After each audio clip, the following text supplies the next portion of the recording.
Thanks everyone for still staying with us on the decks. Let's begin with the fact that it is a breaking story for all the global television as DSTV and MultiChoice has allocated 65 to Global Television Abuja on its platform.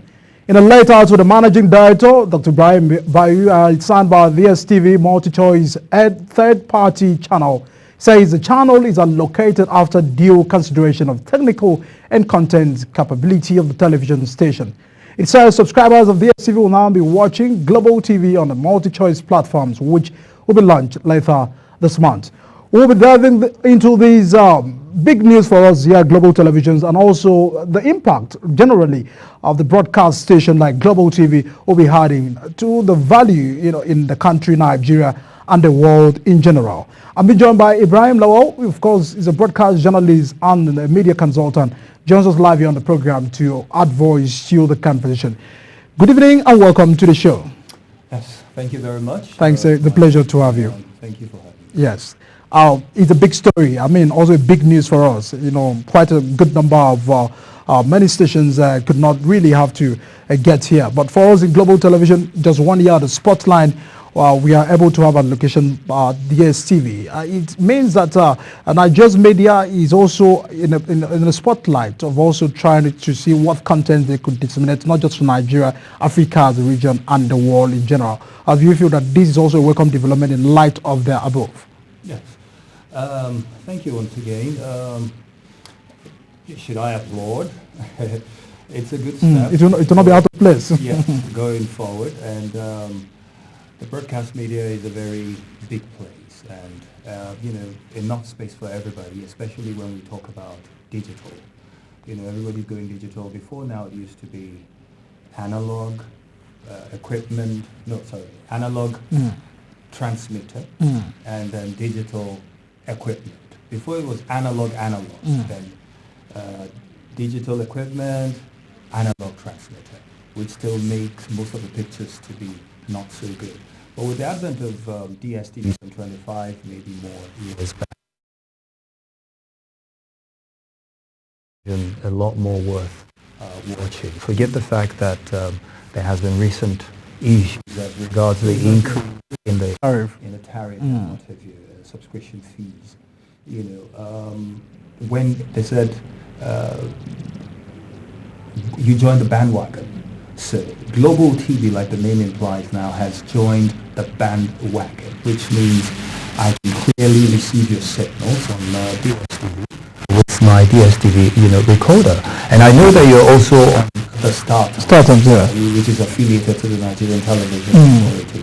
All right, so step forward. Like I said, most times in Africa, just few stations are beginning to recognize the difference between monocast and broadcast. Because when you talk about broadcast, you can involve all sorts of different programmings as well. But when you talk about monocast, you're just dealing with a news station or a sports station or whatever. So, this is what DSTV, does as a platform. And honestly speaking, in Nigeria today, we want credible media organizations to report directly without prejudice. Information dissemination is key to assist us in the growth that we've all been yearning for. So it's a welcome development.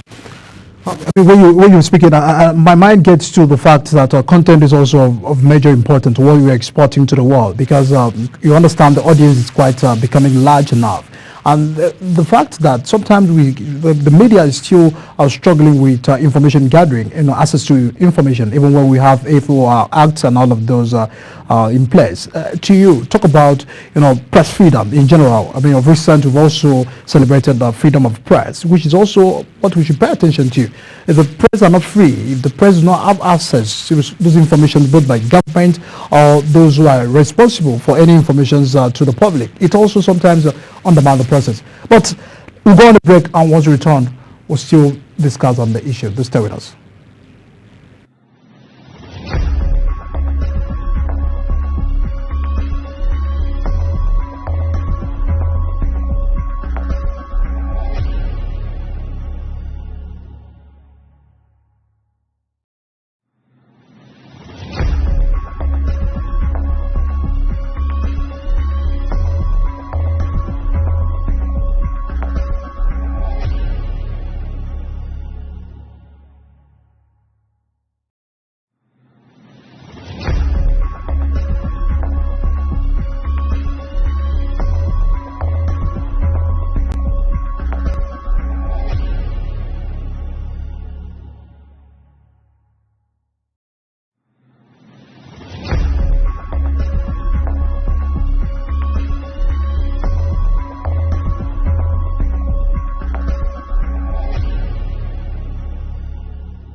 Many thanks for sister with us. We are taking a look at the good news coming into global televisions regarding the fact that DSTV has allocated a channel for us to also reach out to as good and many audience we can. Now let's focus on the content's capability. We're looking at the issues of press freedom, the FO Act, the many things in place to grant access of information to the public, and especially the journalists, the press in particular.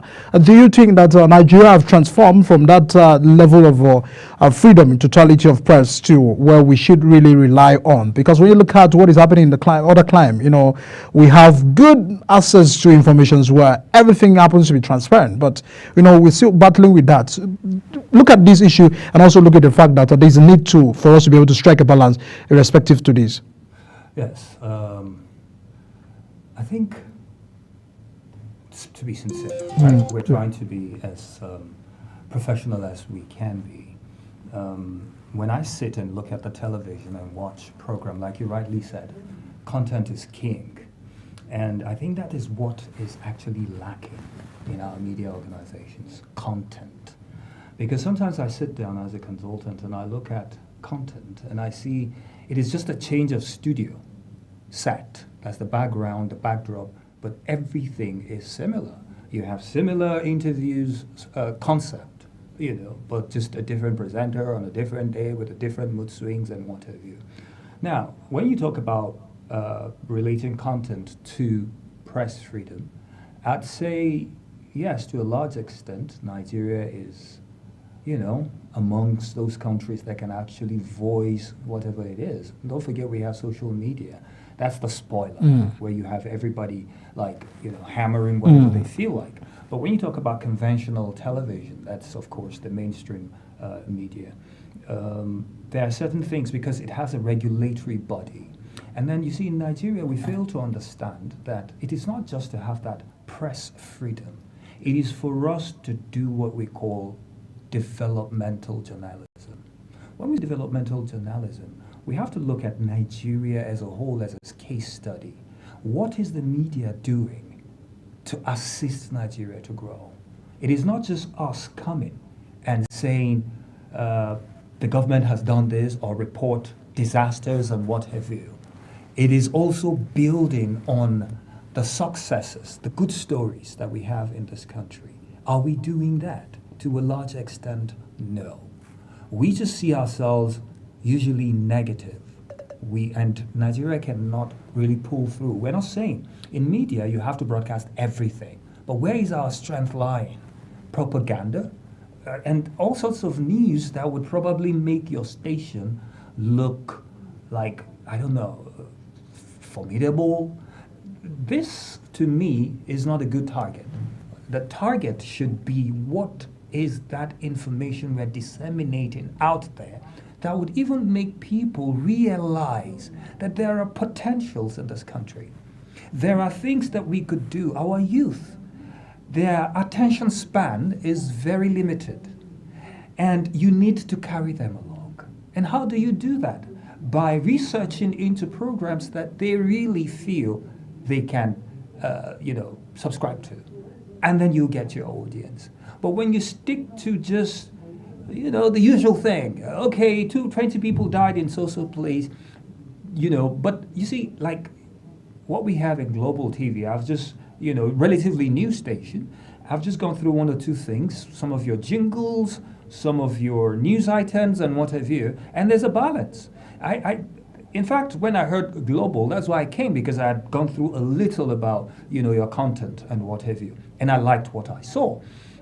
So I believe that now that you're on DSTV, you can actually serve the purpose. You can actually go out there and compete even with the best, as it were. So for God's sake, when we talk about freedom of speech or freedom of information, it's an act or whatever it is that has been there for a long time. It's there, but we don't explore the importance of it. I don't know if you understand what I'm trying to say. So it's right time Nigerians focus on how to develop our country. Americans would say it's not what your country can do for you, but what you can do for the country. So let's look at it from there. Then we'll actually realize that there's actually freedom of information. It's a law and act. It's there. So I don't know why people would still feel oppressed. Yes, there are pockets of oppression, but with the social media supporting. If anything happens to you as a reporter now, before you could say Jack Robinson, maybe you're being harassed by police and what have you, the social media will carry it and support. And that's why it is always important for media houses or media stations, television or radio, to have social media handles where they can draw traffic to their audience and listeners. Yeah, I was even about coming to issues of social media, because when you now look at the fact that social media blogs are in a rush to break the news, sometimes without verification, without having to know backup evidences and all of this. This has also put a lot of persons, bloggers, into some litigation.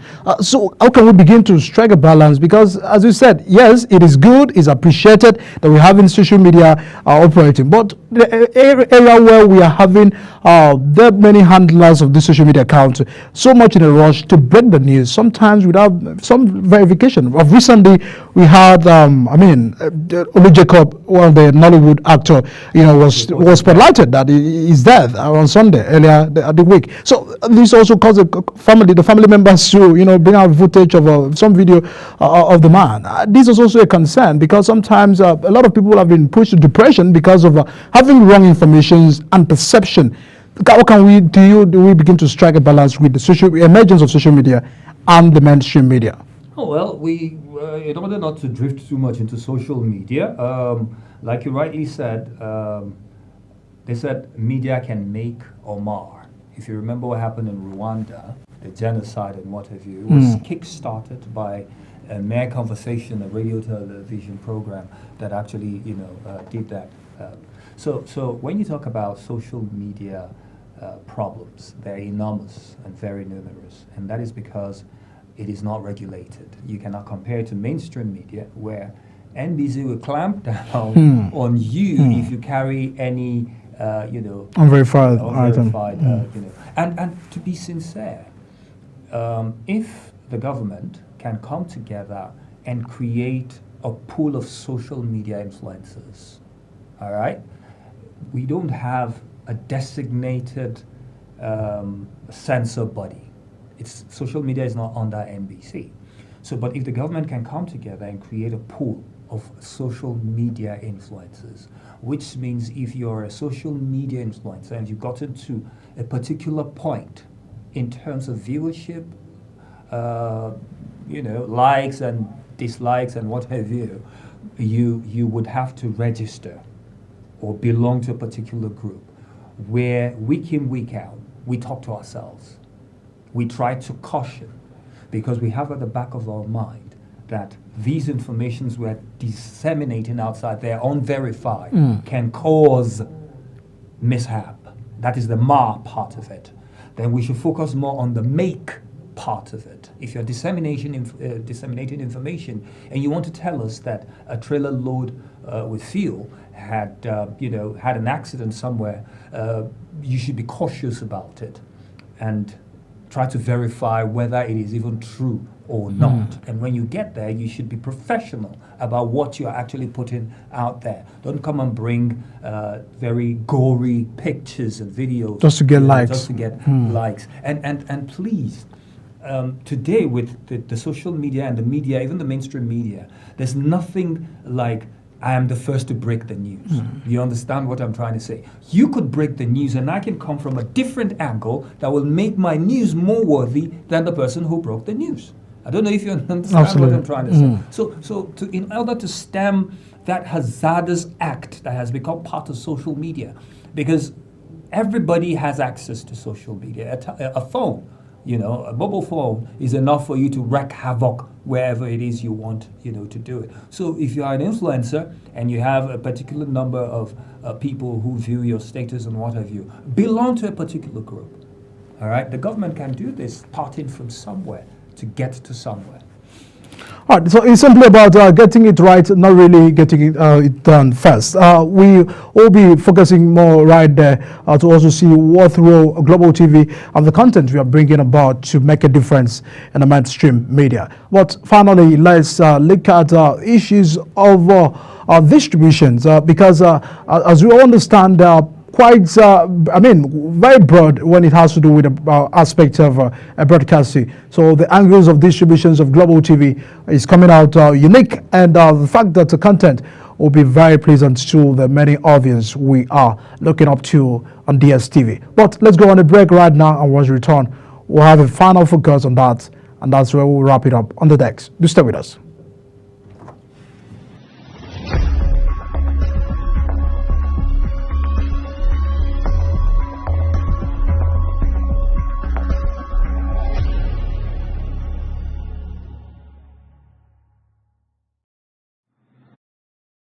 Information is key, and the essence of Global TV is also to bring more information to you. Now, let's look at this aspect of delay of information by sometimes government officials or authorities.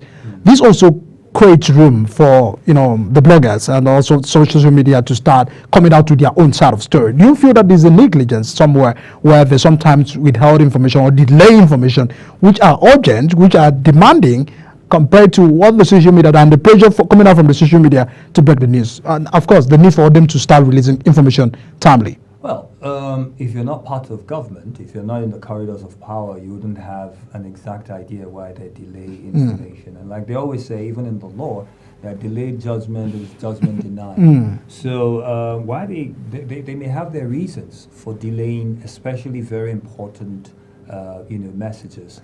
And that is probably to put things right, or to look for a way that Nigerians will not, us, we can be very friendly at times. So I think stemming from that, the media generally, either social media or mainstream media, digital, and all the media encompassing, will have to probably put the government on their toes. And information doesn't just come from government alone. You have the private sector as well, which is another huge, very huge, place to get information from as regards what the private sector is doing, the organizations that actually support, businesses and the GDPs, that we have. So for them to delay information, there must be a reason. If we can find out 1, 2, 3 reasons, then we'll be able to understand where. But the media itself on its own can do programs. Look, content is king. What we sell on social media, on television, is we sell airtime. So when you have airtime, you have it free, people come, to get it. So you are the king, you have what it takes to make people actually scroll to your TV or your television channel at all times. You have some other high-ranking TV stations in Nigeria to compete with, yeah, that if they hear something here, they have to go over to that station to verify, is this true or not? Then, for me, I believe Global TV can become one of that. You have to invest in information gathering and dissemination style and concept. If you can get that done, you will be right there with the rest of those on top. Many thanks, Ibrahim Lawal, media consultant and a broadcast journalist, for having time to join us on the show today. And that's where we wrap it up on the decks. Looking forward to seeing you again tomorrow. I'm Edikan Michael. Thanks for watching.